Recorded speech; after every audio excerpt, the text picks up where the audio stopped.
In North Carolina, an entire police force has quit because they say they don't like the new black city manager.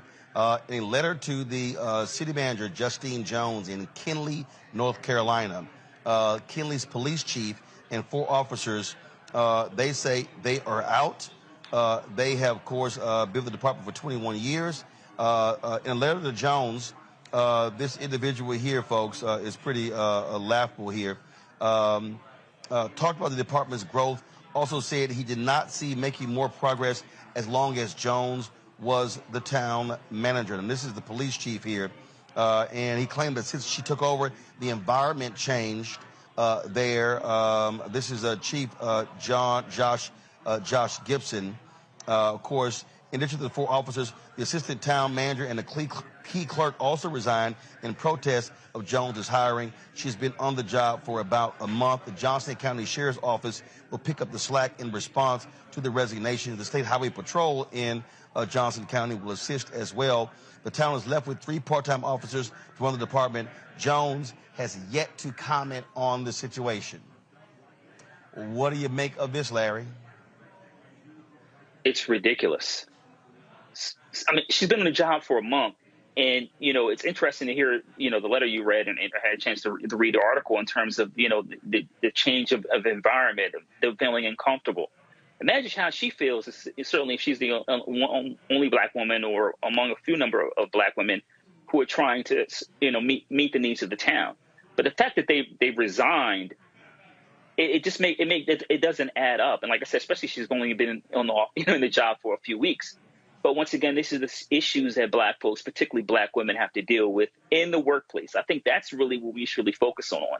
The challenges, like I said, that black women have to deal with. And individuals like this, and examples like this, just highlight, like I said, some of the toxic workplaces that black women have to work with. And we should support the sister. Maybe you can get her on the show. I know she hasn't come out with a comment, like you said, but maybe you get her on her show to talk a little bit about her side of the story. But once again, this is just individuals getting in their feelings because someone who doesn't look like them comes in with some authority. Well, I'll say this here, Teresa. This is one of those moments where she should be talking. I get you have personnel issues, but every story that I've seen, she has not talked whatsoever.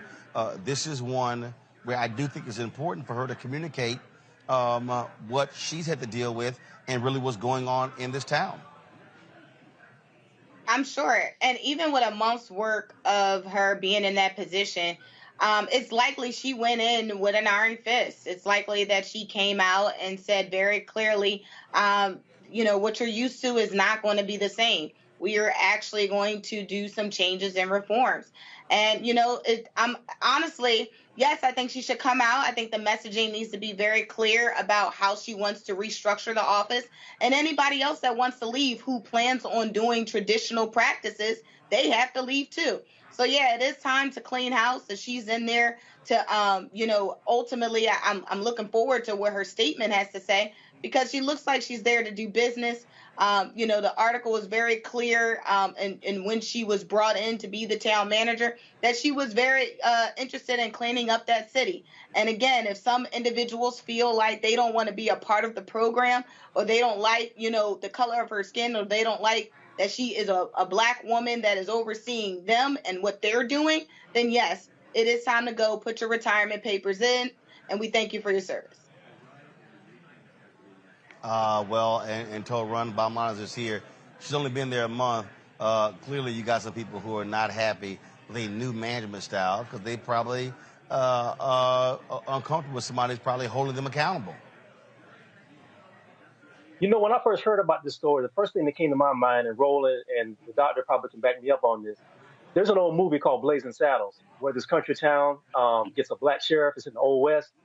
And when he rides into town, the whole town basically either collapses or falls out or they take off running. And it seems like this is a live action version of that. There is this thing that happens in America, and it's embedded in America's DNA, where you have certain white people, and we just got to be honest with this, who have a serious issue with anybody black in a position of authority over them.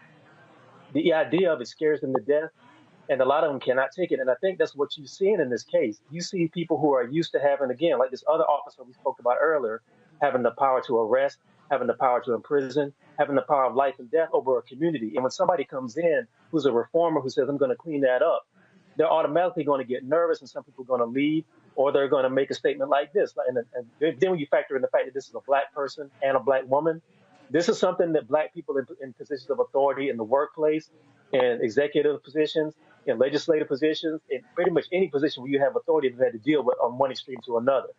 And I think we need to go a little bit further. I know she hasn't made a statement yet, but I think sometimes the best statement you can make is action.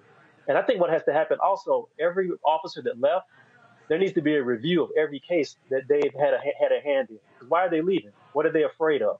It can't just be this one black woman. What are they trying to run away from? That needs to be investigated.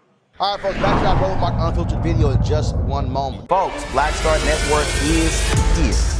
Hold no punches. I'm real revolutionary right now. Support this man, Black Media. He makes sure that our stories are told. Thank you for being the voice of Black America, Roland. Stay black. I love y'all. All momentum we have now, we have to keep this going. The video looks phenomenal. See, there's a difference between Black Star Network and black-owned media and something like CNN. You can't be black-owned media and be scared. It's time to be smart. Bring your eyeballs home. You dig?